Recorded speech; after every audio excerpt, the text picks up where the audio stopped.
Fala pessoal, bem-vindos ao canal Ler é Preciso. Nesse vídeo continuarei a leitura comentada do livro Política Segundo a Bíblia, de Wayne Grudem. Hoje nós falaremos sobre a segunda visão equivocada a respeito do governo e da religião, que é a seguinte: o governo deve excluir a religião. Wayne Grudem vai citar 8 motivos por que essa posição é equivocada.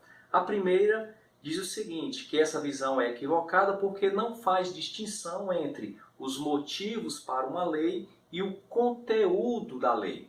Muita gente defende que o Estado deve excluir a religião da esfera pública porque nenhuma lei deve ser baseada em princípios religiosos. Nós vemos aqui no Brasil, atualmente, recentemente, tivemos a discussão a respeito da descriminalização do aborto, e um dos principais argumentos daqueles que defendem a descriminalização do aborto é que os que são a favor, aliás, os que são contra a descriminalização, usam argumentos religiosos para defender tal ponto de vista.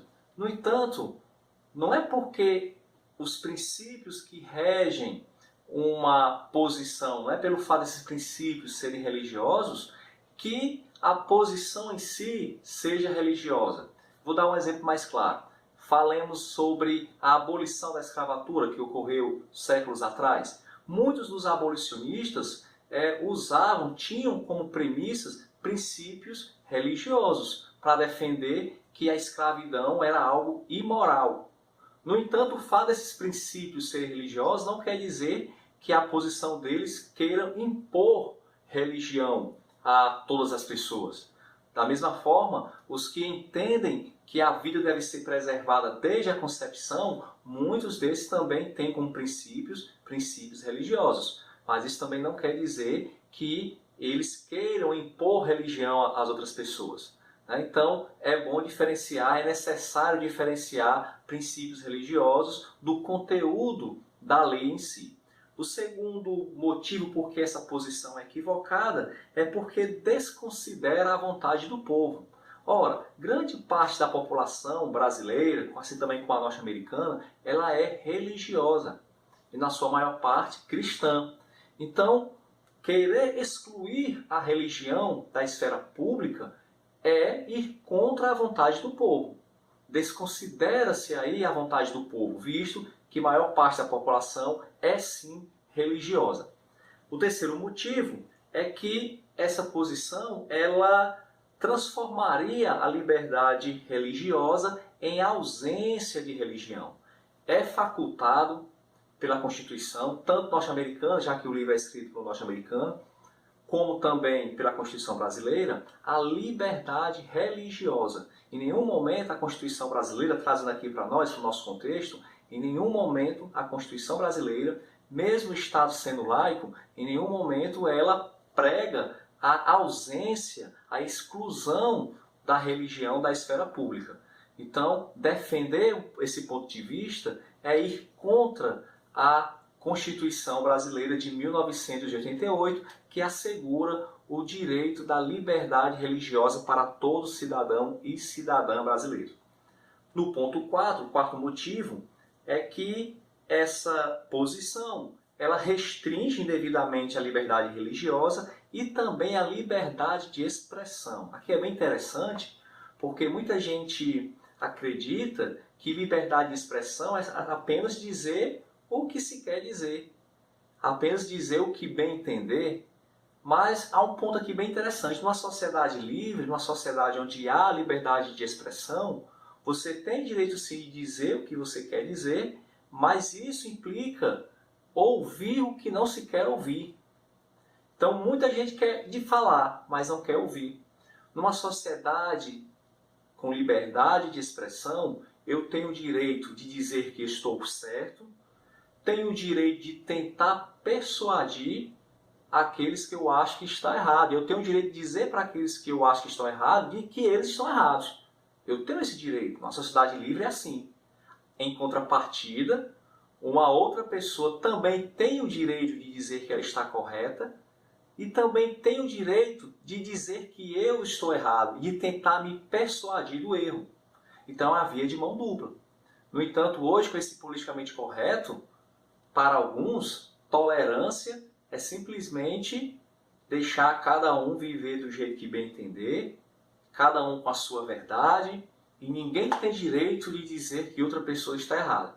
Isso não é tolerância. Tolerância não é isso. Tá? Então, querer excluir a religião da esfera pública é também querer tirar a liberdade de expressão do cidadão. O quinto motivo por que essa posição ela é equivocada é porque ela nunca foi adotada pelo governo norte-americano. Isso aqui o Wayne Grudem falando. Trazendo para o contexto brasileiro, ela também nunca foi adotada pelo governo brasileiro. Apesar que, em períodos anteriores, o Estado brasileiro só permitia a religião católica. Mas, falando especificamente sobre a Constituição que rege as leis brasileiras atualmente, a Constituição de 88, é facultado ao cidadão o direito de escolher a religião que bem entender. Assim também o direito de não escolher religião nenhuma. Tá? Então, defender que o Estado deve excluir a religião do povo, da sociedade, melhor dizendo, da esfera pública, é ir contra essa própria Constituição, que não adota em nenhum ponto dos seus artigos, não adota a exclusão da religião na esfera pública. Ponto 6, essa visão é equivocada porque afasta do governo os ensinamentos de Deus a respeito do bem e do mal.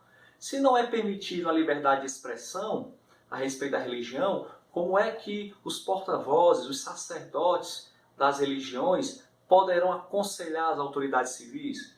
Poderão mostrar para essas autoridades o certo e o errado? Então esse é o 6º ponto de Wayne Grudem a respeito dessa visão. O ponto 7, exemplos bíblicos em que o povo de Deus aconselhou governantes. Aqui ele vai citar alguns exemplos, eu destaco 3. Quando o profeta Daniel falou ao rei Nabucodonosor da Babilônia, para que ele aceitasse o seu conselho, para que ele abandonasse a iniquidade e praticasse a justiça. Está lá em Daniel 4:27. Outro exemplo é do Novo Testamento, João Batista, ele exorta o comportamento imoral de Herodes, está lá em Lucas 3:19. Temos também Paulo, quando ele debate com o governador Félix e fala sobre o domínio, sobre a justiça divina e sobre o juízo que haveria de vir, a ponto do governador ficar temendo, ficar com medo. Nós vemos isso lá em Atos 24:25, entre outros. Então, exemplos bíblicos mostrando que o profeta de Deus, o cristão, ele deve sim aconselhar as autoridades civis e até mesmo exortar, se assim for necessário. E por fim, o ponto 8, a base espiritual para a visão de excluir a religião do governo. O Wayne Grudem ele mostra que o problema de se querer excluir a religião do governo não é simplesmente destruir uma crença em Deus. Isso já é um problema muito grave, mas existem outros problemas que ele elenca, como por exemplo, querer desestruturar uma sociedade, querer abolir valores morais absolutos. Isso faz com que a sociedade vá perdendo cada vez mais a sua bússola moral, aquilo que orienta uma sociedade. Essa posição vai eliminando todo e qualquer padrão moral. E isso é um problema muito grave. Então esse é a segunda posição equivocada. O governo deve excluir a religião. No próximo vídeo eu falarei sobre a terceira visão equivocada, que é todos os governos são perversos e demoníacos. Então agradeço que você ficou até aqui nesse vídeo. Se tiver gostado, peço que dê aí um like, compartilhe o vídeo e aguardo você nos próximos vídeos. E vamos ler porque ler é preciso.